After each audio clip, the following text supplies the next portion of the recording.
ناظرین، وہ کہتے ہیں نا کہ ہر چیز ایک وقت لیتی ہے، لیکن جب وقت لے کر حقائق سامنے آنے لگے تو سمجھ جائے کہ کچھ تو ایسا ہے جو اب تک چھپایا جا رہا ہے۔ اسرائیل، ایران اور حزب اللہ کی لڑائی میں بھی ایسا ہوا۔ اب تک میڈیا پر ہر جگہ بحث چل رہی تھی کہ حزب اللہ اور ایران پر امریکہ اور اسرائیل حملے ہو رہے ہیں، جبکہ حزب اللہ، حماس کے اہلکار چپے بیٹھے ہیں۔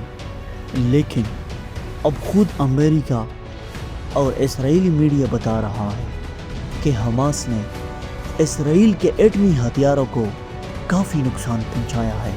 ہم نے کل بھی آپ کو بتایا تھا کہ حزب اللہ اور ایران نے اسرائیلی ایٹمی تنصیبات کو نشانہ بنایا تھا اور آگ لگانے کے قریب پہنچ گئے تھے۔ لیکن اب امریکی میڈیا نے ایک اور بنڈا پھوڑ دیا۔ نیو یارک ٹائم کی ایک اور رپورٹ سامنے آ گئی۔ رپورٹ کے مطابق اسرائیل کے بہت سے جوہری صلاحیت کے حامل میزائل سٹور میں جب بیس پر نصب کیے گئے تھے، جسے وسطی اسرائیل میں نشانہ بنایا گیا تھا۔ رپورٹ میں بتایا کہ ایرانی اور لبنان کا راکٹ غزہ سے 25 میل شمال مشرق یروشلم سے 15 میل مغرب واقع میں بیس کی حدود میں گر گیا۔ ایک بڑے ریڈار اور دفاعی سسٹم اور فضائی دفاعی میزائلوں کی بیٹری سے متصل ایک چھوٹی سی کھائی میں گرا۔ حملے کی وجہ سے لگنے والی آگ کی نشاندہی سب سے پہلے ناسا کی سیٹلائٹ تصویر کی مدد سے لی گئی تھی، ورنہ اسرائیلی فوج کو اس بات کا علم ہی نہیں ہوا تھا۔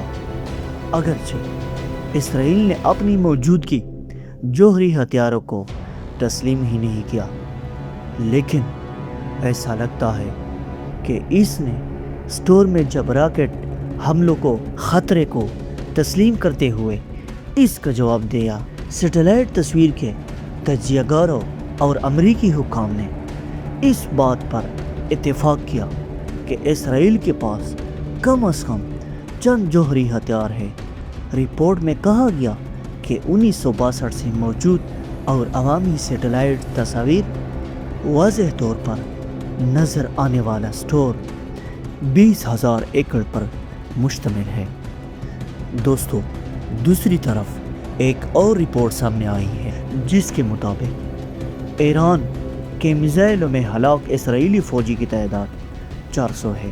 غیر ملکی میڈیا رپورٹ کے مطابق اسرائیلی فوج کی جانب سے ایک بیان میں کہا گیا ہے کہ لبنان میں فوجی آپریشن میں مزید 3 اسرائیلی فوجی ہلاک ہوئے، جبکہ ایران کے کئی فوجی اڈوں، فضائی دفاعی نظاموں اور میزائل مراکز اور اسرائیل کا دعویٰ ہے ہم نے جوہری تنصیبات کا بھی نشانہ بنایا، جبکہ ایران نے اس بات کی تصدیق نہیں کی۔